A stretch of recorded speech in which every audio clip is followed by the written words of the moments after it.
सावन के पहले सोमवार में आज एक ऐसे शिवालय के आपको दर्शन कराएंगे जहां की कुछ अनसुनी बातें आपने इससे पहले कभी नहीं सुनी होंगी।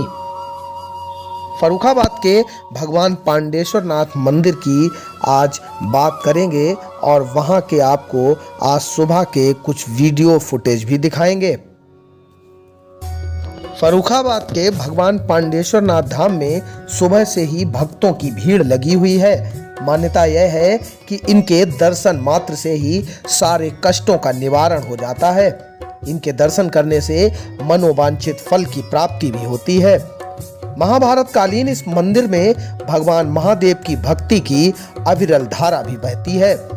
फर्रुखाबाद में रेलवे रोड पर स्थित पांडेश्वर नाथ मंदिर में भगवान शिव की पूजा अर्चना करने के लिए सुबह से ही श्रद्धालुओं की हर हर महादेव की गूंज चारों ओर सुनाई देती है। सूर्योदय के साथ श्रद्धालु पूजा के लिए लंबी कतारों में लग जाते हैं। सावन के महीने में जलाभिषेक के लिए भोले भंडारी के भक्तों का तांता सूर्य की पहली किरण के ही साथ लगने लगता है। बम बम भोले के जयकारों के साथ मंदिर में गुंजायमान होने से वातावरण भी भक्तिमय हो जाता है। बताते हैं, भारत के विभिन्न हिस्सों में कई ऐसे शिवलिंग मौजूद हैं जिनकी स्थापना महाभारत काल में हुई थी। इनमें से कई शिवलिंग ऐसे हैं जिनके बारे में मान्यता है कि इनकी स्थापना स्वयं पांडवों ने की थी।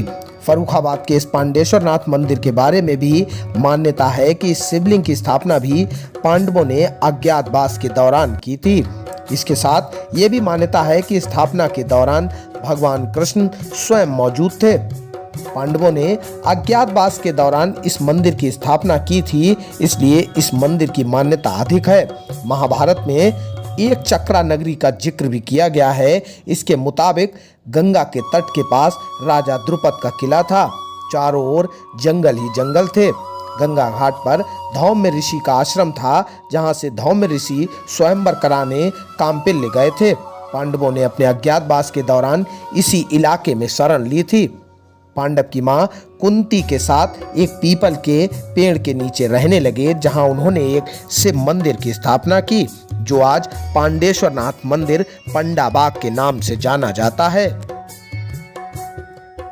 भगवान शंकर यूं तो आराधना से बहुत जल्द प्रसन्न होते हैं, लेकिन शिव शंकर बहुत भोले भी हैं, इसलिए हम उन्हें भोले भंडारी भी कहते हैं। यदि कोई सच्चा भक्त सच्ची भक्ति से श्रद्धा से उन्हें सिर्फ एक लोटा जल भी अर्पित करे तो वे बहुत जल्दी प्रसन्न हो जाते हैं। सावन के इस पवित्र महीने में पांडेश्वर नाथ मंदिर में जलाभिषेक रुद्राभिषेक का बहुत बड़ा महत्व है। पुराणों में भी शिव के अभिषेक को बहुत ही पवित्र महत्व दिया गया है। अब बात अगर मंदिर के मान्यता की करें तो यहाँ लगातार दर्शन करने से युवक और युवतियों की शादी जल्द हो जाती है। जिन युवक युवतियों की शादी में अड़चन आ रही है या किसी वजह से शादी नहीं हो पा रही है, तो मान्यता है कि पांडेश्वर नाथ मंदिर के लगातार 40 दिन दर्शन करने से शादी के योग बन जाते हैं। विवाह में आने वाली सभी अड़चनें दूर हो जाती हैं। ऐसा माना जाता है कि यहाँ पर 40 दिन पूजा करने से शादी जल्द हो जाती है। हर रोज यहाँ सैकड़ों कुंवारे लोग मन्नत मांगने के लिए आते हैं। कई लोगों को यहाँ पर जल्दी शादी का आशीर्वाद भी प्राप्त हुआ है और उनकी शादी की सभी दिक्कतें दूर हो गईं।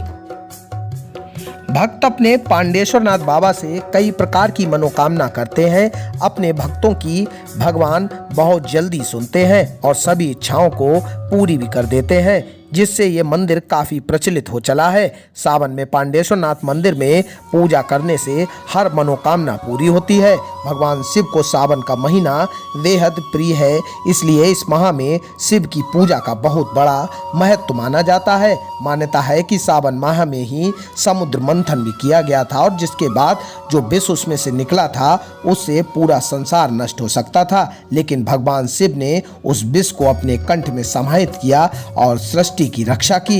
इस घटना के बाद भगवान शिव का कंठ नीला हो गया और उन्हें नीलकंठ भी कहा जाने लगा है। कि फर्रुखाबाद स्थित पांडेश्वर नाथ मंदिर के पुजारी इस मंदिर के बारे में और कौन कौन सी विशेष मान्यताओं को बताते हैं, तो बने रहिए यूपी टीवी न्यूज के साथ।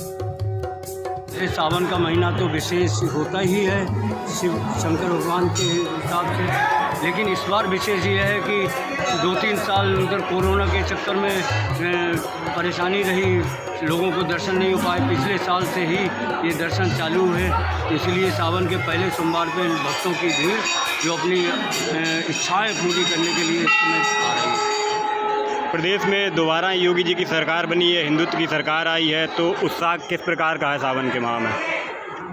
उत्साह इस पर कुछ ऐसे घटनाएं घटित हुई हैं जिनसे हिंदुत्व पर काफ़ी प्रभाव पड़ा है, और हिंदुत्व जो हिंदू व्यक्ति जागृत नहीं था वो इन घटनाओं से जागृत अवस्था में आया है, और इसीलिए वो अपने धर्म कर्म को अधिक पूर्ण रूपेण में मानने लगा। तो शहरवासियों को क्या संदेश देंगे इस सावन? हम शहरवासियों से यही संदेश देंगे कि सभी लोग अपने नियम पालन करके संस्कार में रहकर किसी से भी बुराई न लेकर किसी के ऊपर हिंसा का कोई आचरण न करके अपने धर्म का पालन करते हैं।